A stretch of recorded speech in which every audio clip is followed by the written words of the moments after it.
ó mà wà lágbára kẹ́ ìkànnì àwọn ọmọ NURTW ní Lagos State ti fi ohùn lẹ̀ fáwọn olórin Fuji tí wọ́n take side láàrin MC Olúọmọ àti Tàfásígò pẹ̀lú Koko Zaria nínú gbogbo wàhálà tó wà nínú ẹgbẹ́ yẹn àwọn olórin Fuji tẹ̀yìn èèyàn mi ò bá kú gbàgbé wípé àwọn olórin Fuji kọ̀ọ̀kan bíi Saheed Òṣùpá, Pasuma, Táyé Currency, Sefiu Alao pàápàá jùlọ Atawẹ́wẹ́ ni wọ́n ti ń take side nínú gbogbo rògbòdìyàn tó ń lọ left and right nínú ẹgbẹ́ yẹn pàápàá àti ríbi Atawẹ́wẹ́ tó ti jáde tán tó sì dúró tán fún Tàfásígò tó ṣe pé any little opportunity ló fi máa ń kọrin kíra Tàfá tá máa ta hùn sí MC Olúọmọ.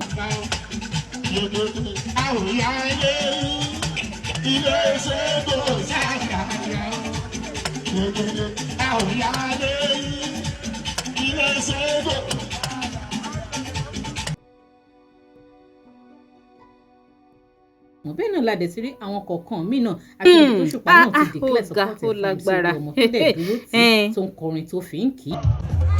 sọ́dọ̀ lẹ́tà ló pẹ́ lọ́dà rẹ̀ abatẹ́jẹ́ torí lára ọ̀rọ̀ wọn kì í ṣe é kàn síra àti ọ̀rọ̀ ta là bá pọ̀ṣẹ̀ tí ó máa ṣòlóṣì tó ń ṣòṣì bí iṣẹ́ aṣọ gbogbo pápọ̀ lè ṣòṣì bí iṣẹ́. àmọ́ dàbí gbà wípé gbogbo eléyìí kò bá àwọn kọ̀ọ̀kan nínú ẹgbẹ́ yẹn kò bá wọn níbi tó ti dá because ọmọ onímọ́tò yìí ó fohùn lẹ̀ gidi fún wọn ni wípé ṣé bó yẹ kí àwọn olórin Fuji yìí kí wọ́n máa ṣe kíni kán máa fi orin kán fi máa pẹ̀tù sí aáwọ̀ tó wà láàrin àwọn mẹ́tẹ̀ẹ̀ta yìí ṣùgbọ́n ṣá ìṣẹ̀ tí wọ́n fi ṣe bẹ́ẹ̀ eléyìí táwọn gan dálẹ̀ gan nínú ẹgbẹ́ yẹn òun ló pọ̀ jù ó lágbára ẹ wò ẹ̀yin èèyàn mi mo tún kí yín káàbọ̀ sórí ìkànnì Digi-Naija Television ṣàlàáfíà ni mo tún bá yín ní dédé àsìkò yìí láì wá gbà wá lákòókò jù ẹ jẹ́ kí n gbé fọ́nrán ìkànnì àwọn ọmọ onímọ́tò yẹn wọlé kí ẹ gbọ́ gbogbo ọ̀rọ̀ tó sọ nínú ẹ̀ kí ẹ sì máa bá mi fèrò yín náà lórí ẹ̀ sí kọ́mẹ̀ntì òun rí ẹ jẹ́ àjọwò. ẹ̀yin olórin torí nǹkan tẹ́fẹ́ ńlá tẹ́fẹ́ jẹ ẹ̀yin náà ń bá nǹkan jẹ́ tí ò ṣe díẹ̀ kágímẹ̀tì bá ti ṣẹlẹ̀ láàrin ẹ̀ méjì ẹ̀ wọ́n sáré pick side nígbà táwọn mẹ́ta jọ wà mẹ́ta kọ́ ni wọ́n náà mẹ́rin ni wọ́n Jàgàbá abilẹ̀ amínú kọ́ náà fọ̀rùn kẹ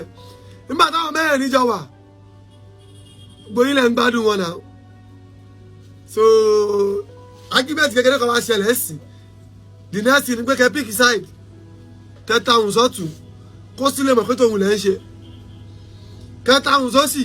kó sílẹ̀ mọ̀ pé tòun lẹ́ ń ṣe kí ni géènì yín bí ìjẹkújẹ ẹ̀yin bloggers àríjẹ nídìí mọ̀dàrú púpọ̀ nu yín wàhálà tẹ́ ń dá lẹ́nu iṣẹ́ yóò ní kéré o bẹ́ẹ̀ ṣe gbàdúrà kí iṣẹ́ yìí tó ilé yín àtọ̀nà yóò ní tó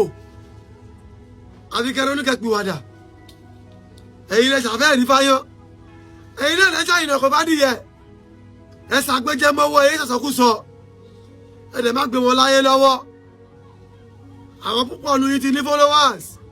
ẹ̀yin olórí aláwọ̀ lọ́fà sọ ń gbọ́ yín kí ló kọ lẹ́ni kí ló fi bú lápájá kí ló fi bú tàbẹ̀dò làwọn mi fẹ́ gbọ́n láwọn fáǹsì yín ẹ̀tọ́ tó ní ọlọ́run èèyàn máa ń parọ́ náà ni èèyàn kú rú dáná ẹ fọ́nrí yín ẹ fi pẹ̀tù sí náà èwo wèrè o ò ní jèrè o ò ní fèrè jẹ̀kọ tó bá kéde màdàrú ló wà mi ní sọ fẹ́ jù bẹ́ẹ̀ lọ.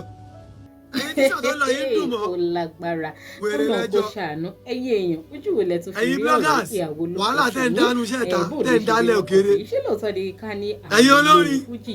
torí nǹkan tẹ́fẹ́ ńlá tẹ́fẹ́ jẹ ẹ̀yin náà ń bá nǹkan jẹ́ tí ò ṣe díẹ̀ àwọn kan ti wà lára wọn nítorí kágímẹ̀tì bá ti ṣẹlẹ̀ láàrin ẹ̀ méjì ẹ̀ wọ́n sáré pick side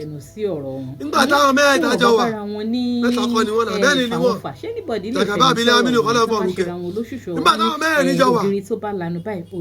gbóyìnlẹ̀ ń gbádùn wọn náà ọ̀làlàǹgbà máa ń rí ibi wọnú ẹ̀ kí ni opinion ti yín argument kékeré kan wá ṣẹlẹ̀ sí ẹ má wàá gbàgbé láti the next thing ni pé kẹ́ pick side kẹta òun sọ́tún